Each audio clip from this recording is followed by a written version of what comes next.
Mandy stared at the well-dressed man standing in front of her, his words echoing in her head. "Amanda Black, you have been served," he said with slight sadness. There was dead silence in the office, and for a moment it seemed to Mandy that time had stopped. In her hand was the death warrant of a 5-year marriage. With a quiet sob, she fell into a chair, clutching the papers. Slowly, the office began to come to life. The stares, whispers, and disapproving glances began to increase. Suddenly, Mandy heard her friend's soft voice nearby. "Mandy, let's go," Kit said softly, taking her friend's hand and pulling her to her feet. "Let's take you to the conference room, away from this spotlight." The black-haired 30-year-old woman led her friend away from her colleagues who were staring at her. Those who witnessed the show noted how Mandy went from a loud, flirty, fun blonde to a battered woman in just a few minutes. Some saw irony or humor in this, others saw pity. Most already suspected the reason for the divorce. "How?" "I don't understand," Mandy stammered. "Things just started to change for the better." She wrapped her arms around herself, as if the hug gave her more strength.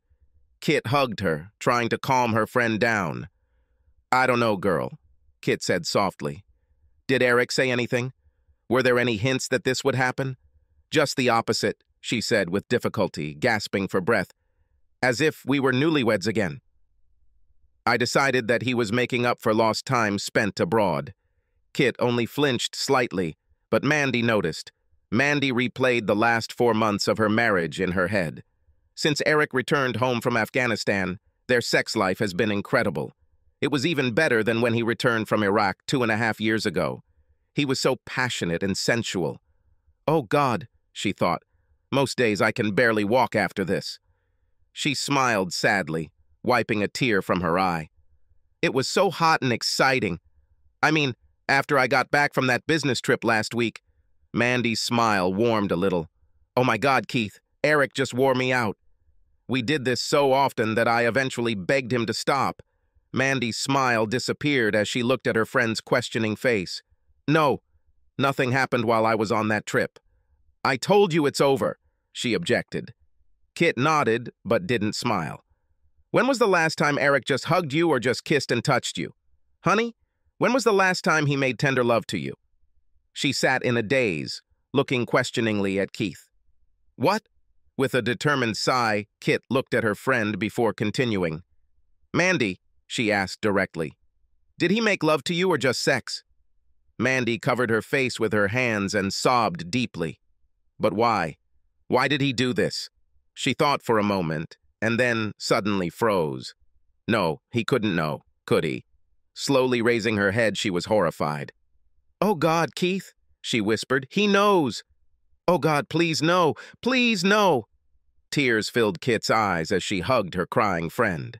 She knew Eric quite well, and if he really did, it was terrible. Eric nodded, listening on his cell phone. "Thank you, sir," he finally said, when he heard that packages containing photographs and legal documents had been delivered to his wife. After hanging up, he turned his attention to his laptop. With a simple click, he set in motion a process that would change the life of his unfaithful wife forever. She will remember for the rest of her life, he thought, picking up the phone and dialing a number. "Hello? This is the HR department," said a pleasant young voice. "How can I help?" "Mr. Davis, please," Eric said coldly. "This is Eric Black." "Oh, Mr. Black," the girl said quickly. "Let me translate you." A few seconds later, Eric was talking to an unsmiling man. The conversation was short. Neither of them raised their voices, but the hostility did not go unnoticed. After finishing the conversation, Eric took a deep breath. Looking at the phone, he saw that his wife had already called him 5 times. Not yet, he thought, trying to calm down. Not yet. There was a sharp knock on the conference room door. When Kit opened it, she immediately recognized the 3 people standing in front of her.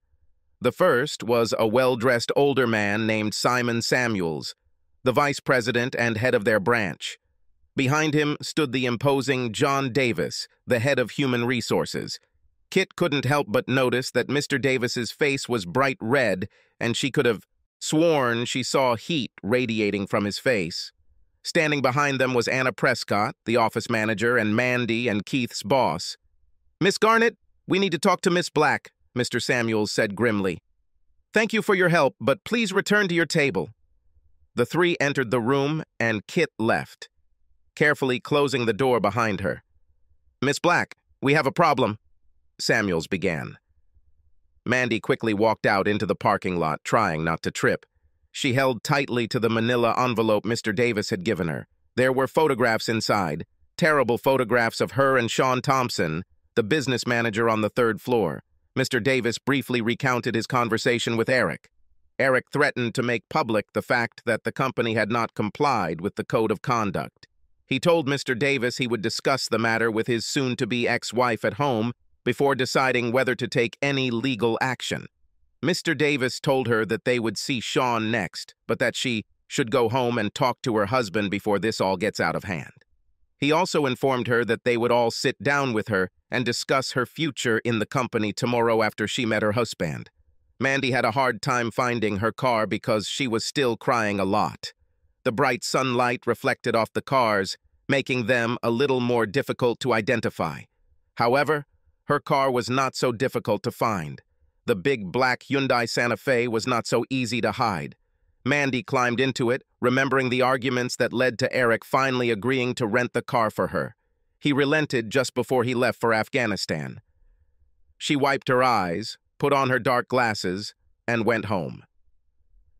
A man in an old Chevrolet sedan parked nearby pressed a button on his phone. "Thank you, Bob," Eric said calmly. No, that's all. Please tell Ron that you guys did a great job and deserve a bonus. Thanks again. Goodbye." Looking at his laptop, Eric sighed again. One more call, he thought. One more, and there will be no turning back. But why would he come back at all? All that's left is the unfaithful wife who tore his heart out and a broken marriage he'll never be able to put back together. Eric shook his head and took out his cell phone. He quickly dialed the number and waited. First call, second call, third ring, soft click, and then silence. Eric sat emotionless, staring at the video feed on his laptop. Finally, after a few minutes, a tear rolled down his cheek. Mandy pulled the big SUV onto the highway and groaned. She hoped that she would be able to avoid rush-hour traffic. She slammed her fist on the steering wheel. At that speed, she knew her normal 30-minute trip would take more than an hour. She thought about her marriage, how unlikely it was that she would be able to salvage any of it. Eric found out about her affair. Before Iraq, he could have forgiven her, but not now.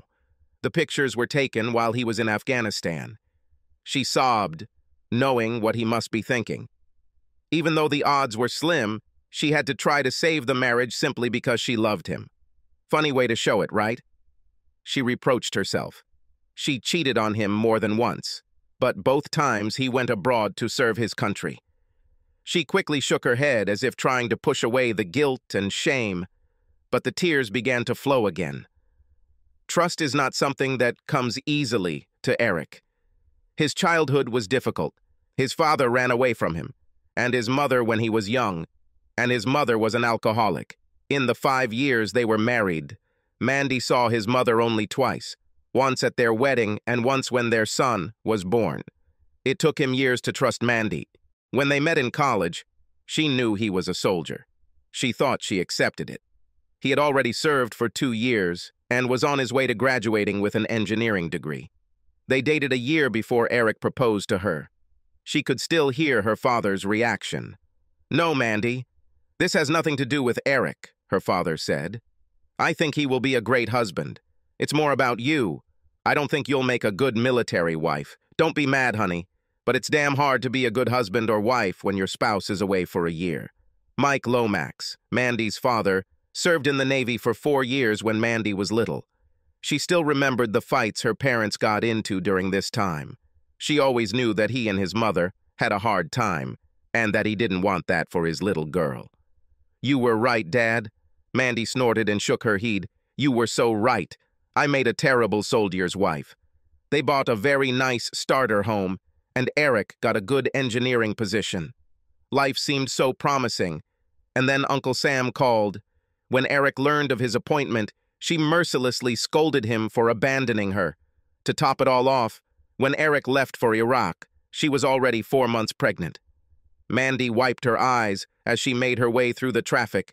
She remembered the loneliness she felt as she continued to live without Eric. Of course, her mom and dad did everything they could to help, but the sleepless nights alone ate her up. She needed Eric to hold her all this time, to hear his voice whispering that everything would be okay, but he wasn't there. She knew she was being selfish, but that didn't make the nights any less cold and lonely. Her mother moved in the last month before the baby was born, and that helped a little. Mandy and her mom, Lisa, had a very close relationship in most areas. Their personalities were so close that it seemed like they were more best friends than mother and daughter. But there were some things her mom just didn't want to talk about. The details of her marriage while her husband was in the Navy was one of them. When Mandy tried to bring the conversation to this topic, her mother always became very upset. Eric returned home the day after Randy was born. For a moment, Mandy felt like they were a real family, but that didn't last long. He left after just 10 days, and she was left alone again. Her mother saw some of the signs and begged her not to give in to them. She constantly harped on the damage that one mistake can do to the lives of so many people. Of course, she wouldn't go into detail, but Mandy suspected that her father might be having an affair. They were always pleasant and polite to each other, even friendly, but they were never passionate. It was more like they were friends living in the same house. Mandy recalled how she struggled with depression and loneliness in the months after giving birth. Returning to work helped at first. Then she was assigned to a project with Sean Thompson. Where Eric had the rugged, boy-next-door good looks, Sean could have been a male model. His soft baritone voice and beautiful smile made Mandy's heart skip a beat every time he walked into the room. He carried himself with confidence and made an impression. She knew that he was married to an attractive, rich socialite from New York. She and her children moved to the area just a couple of years ago. One day she even met his wife at a party. She was beautiful, in a cosmetic sense, and her personality was perfect for one of those housewife reality shows. But this only made Sean even more horny. Just a month after they started working together, she gave in to temptation. "Give up?" She winced. "This is bullshit. I was the one flirting with him." A short 2-day business trip with the project team made it possible to turn this flirtation into a full-fledged romance. They met a few more times, but she broke them off shortly before Eric returned home. Upon his return, Eric changed. The carefree, country part of him seemed to have died.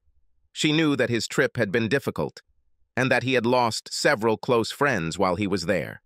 For the first few months after his return, she simply held Eric in her arms, trying to return him to his previous state.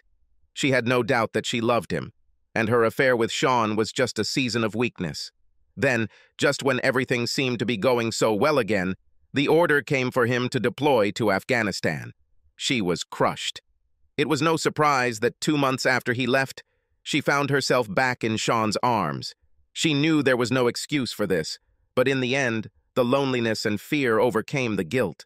She was stalking Sean again, and it took all of her charms to lure him away from the succubus from the marketing department, whom he began communicating with after their affair ended. She felt her face flush with shame at what she had done. "Of course you're ashamed. But that didn't stop you, did it?" Mandy cursed herself. She tried to hold back her tears, but couldn't, feeling self-loathing pour out with each new tear. Sean spent several weekends at her house. He even managed to persuade her to take part in another project. For a moment, Mandy even thought about leaving Eric. Then reality set in. She, Randy, and her parents traveled to Fort Bragg, North Carolina, to meet Eric when he returned for R&PR. The trip there was stressful, to say the least. Mandy was sure that her parents suspected her, but they had not yet told her about it. Then she saw Eric, and all her worries disappeared. When he hugged her and kissed her, she remembered why she married him in the first place. They spent every hour reviving their marriage and strengthening their family. Mandy smiled faintly as she remembered that time. Eric was so passionate, so tender, so incredibly loving that she swore to herself in that moment that she would remain faithful to him for the rest of her life. Then Eric told her that he was not going to return to the army, that 4 months after returning from Afghanistan, he would become a civilian. She cried openly, knowing that soon they would become a real family again. After returning from Fort Bragg, she broke off all ties with Sean, to his disappointment and anger. She poured everything she had into preparing for Eric's return. Mandy even started seeing a doctor about her fears and loneliness. She was diagnosed with clinical depression and began receiving counseling and medication. As the months passed, she felt herself becoming stronger, both mentally and emotionally. Every day she swore that she would make up for it all by being the best wife Eric could ever hope to be. Finally, when he returned several months later, she fulfilled her vows. She did not deny him anything. Not her body, not her attention, not any part of her love. Although Kit was right, things were different when Eric came home this time. He was more careful and didn't share his heart as freely. She just thought it was because of what happened when he was abroad. Now she began to realize that he already knew about her affair, and this thought scared her.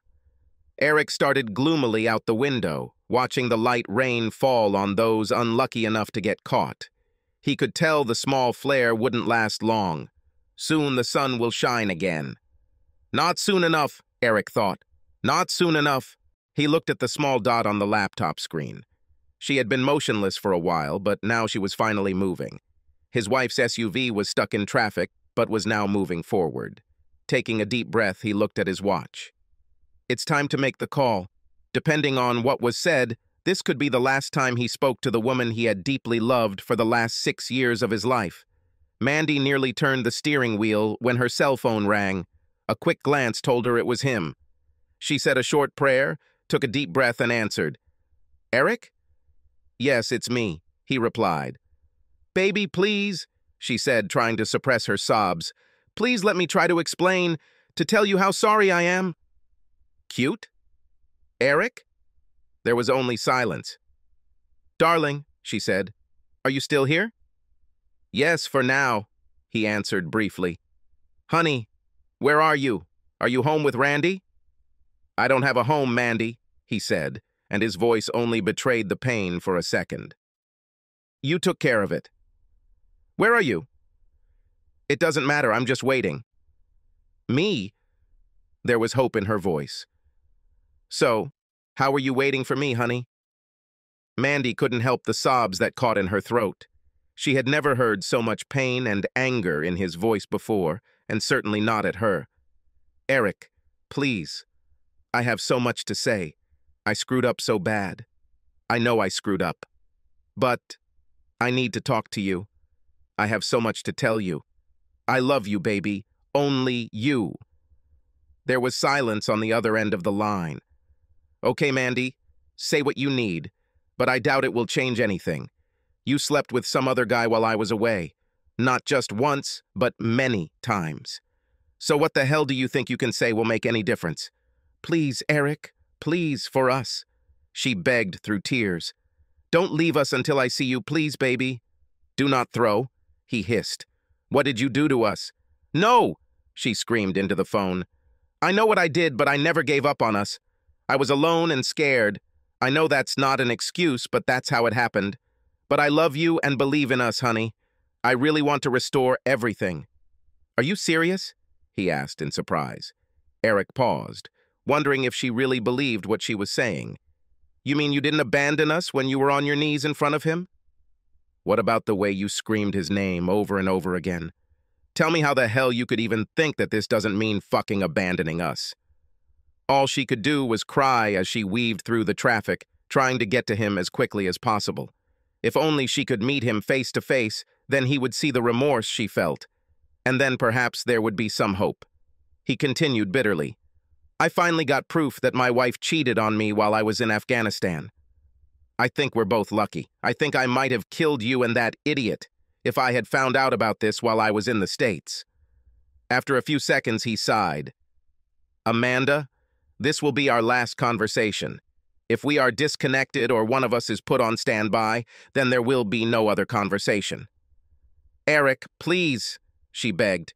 We can go to a psychologist. We can handle this, baby. We really can. Listen, there are a few things you need to know before you get home. First, I cleaned out all of our accounts and transferred all of our credit cards. I think you've been deceiving me for the last 3 years, so I'm returning the favor. He ignored her sigh. You can keep the house because I'm sure I can still smell someone else's smell in our bed. I collected everything I wanted. In the end, everything fit into only one suitcase, so the rest is yours. You can keep your SUV, although I don't know how you'll pay for it, because I suspect you'll be fired tomorrow.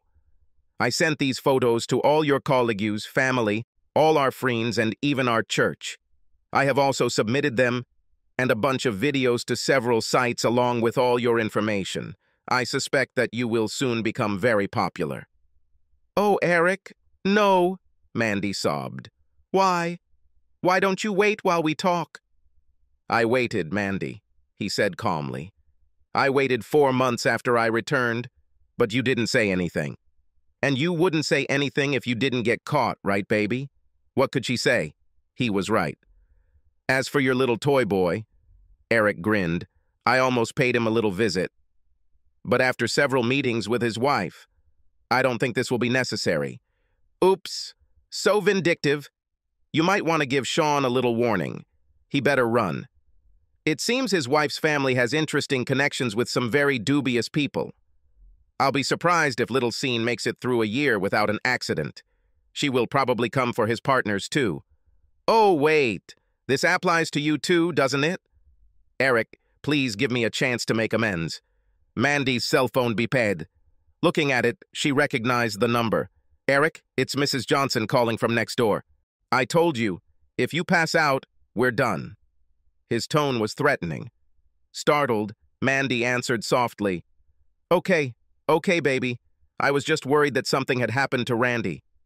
Randy's okay. Eric's voice softened. He is with me now and fast asleep. She breathed a sigh of relief. Speaking of Sean's wife, Victoria, he said calmly, when you two went on your little business trip last week. He was interrupted by Mandy's cell phone ringing. It was another neighbor calling. Honey, this is Mrs. Watson. Are you sure Randy is okay? Yeah, Randy and I are fine, Eric said in such a creepy tone that Mandy began to panic. He grinned. Now about Victoria Thompson. She's just something. While you and that idiot were acting like you should have been for the last 3 years, I spent 2 days getting to know his wife better. Mandy choked with anger and pain caused by her husband's betrayal. Her tears started flowing again.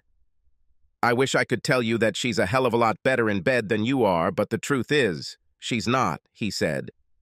Between her whining about everything she wants and where, how, and when to do it, there is no damn time for pleasure. I'm sure Sean will agree. So congratulations, Mandy. You've won the Best of the Worst award. Eric, stop it. Please. Mandy begged. Please just stop. She started sobbing again. She pounded her small fists on the steering wheel, shouting obscenities at the surrounding cars as they crawled forward. She slowly regained her composure and wiped away tears of frustration. Okay, Eric, she sniffled. You win. You took revenge. You broke me. She fell silent, waiting for his answer, but heard only silence. But I still love you, Eric, she said quietly. There is no excuse for what I did. I know that. But all I ask is a chance to make it up to you. I'm begging you. Please let me explain. There are some medical problems you should be aware of. If you ever loved me, please meet me. Please, baby. Medical reasons? He snorted. Postpartum depression? Clinical depression? Bipolarism? Heck, try PTSD. In the end, it doesn't matter, does it, Mandy? You still went and had sex with some other guy. How did I know? It really doesn't matter. Once I did that, I hired several people to keep an eye on you. They did a hell of a job, too, tapping phones and installing cameras all over our house, even putting one in our bedroom. "Oh, Eric," she exclaimed, "do you really hate me so much that you are capable of all this? Is there really not a drop of love left?" "Well, it was," he answered quietly, "before I watched the video of you and him in our bed. Do you remember that time, Mandy, when Randy walked in on you?" Mandy gasped. "Oh, God, no, please, not this." Eric's voice was tense as he tried to control his emotions. "Imagine how I felt as I sat there and watched my 2-year-old son call another man Daddy. Everything I felt for you died right as I watched you tuck our son into bed with both of you. Damn you!" Eric's voice trembled. "I think I was lucky that I didn't know this until we went to Fort Bragg. When I saw this, I was shocked. I almost got lost there, and I was in a place where you can't afford to get lost." Eric looked at his laptop and saw that Mandy was almost home.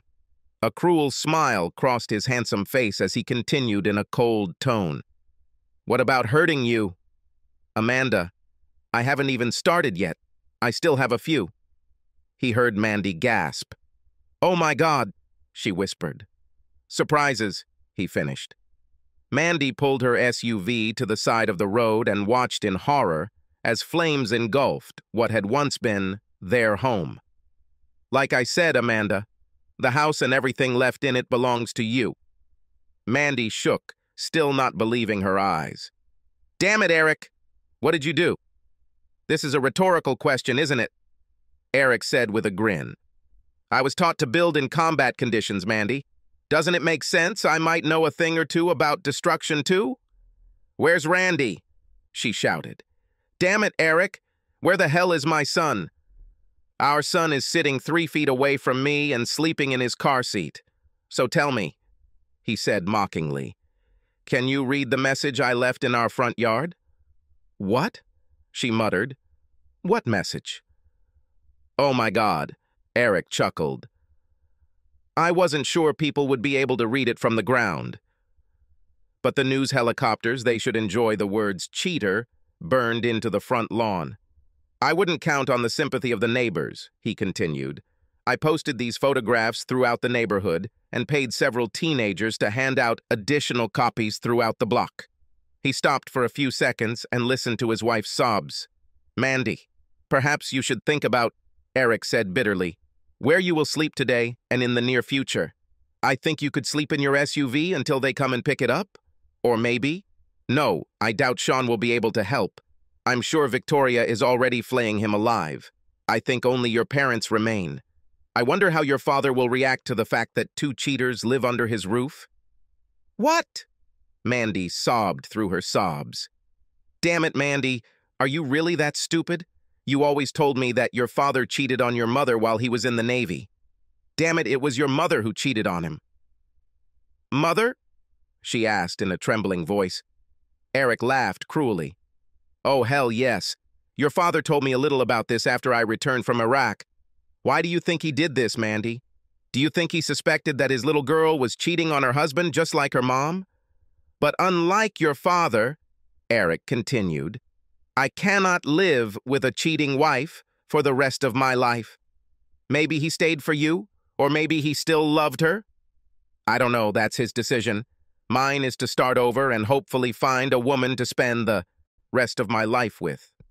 I am confident that I will find someone who can love me, be faithful, and be a good mother to Randy." "Please, Eric," Mandy sobbed. "I can be that kind of wife. Just give me one more chance to show you. And I'm already a good mother to Randy. I'm the only mother he needs." "I suppose that's something the court has to decide, isn't it?" he said calmly. "Of course. The fact that I burned down our house and basically bankrupted us probably won't do me any good." Eric saw a young man in a t-shirt and baseball cap get out of a taxi and stop on the side of the road, looking in his direction. Eric flashed his headlights twice, and the guy walked towards him. "Okay, Mandy," Eric said calmly, looking at his watch. "There are a few things you still need to know, and there's not much time left, so listen very carefully. First of all, so that your bosses don't get too worried about my threats. However, Victoria is filing a similar lawsuit and is likely to win. I think the court will really like her and all the evidence I gave her. As for me, Eric cleared his throat. Well, I don't like my chances in court, so I agreed to work abroad. I think Randy and I will really like it. No, Mandy shouted into the phone. You can't take my child. Actually, he is my son, and I can. No, Eric, please, she begged. He is my son, too. Amanda, he said calmly. In a few years, he won't even remember you. But don't worry, I'll send you pictures of him for Christmas, and we'll even call on Mother's Day and his birthday. Since we won't know where you will be, we'll just call your parents. Mandy cried bitterly, realizing the hopelessness of her situation. Eric sat for a while, worried and somewhat alarmed by his own actions. He knew he wasn't going to send her pictures or call her.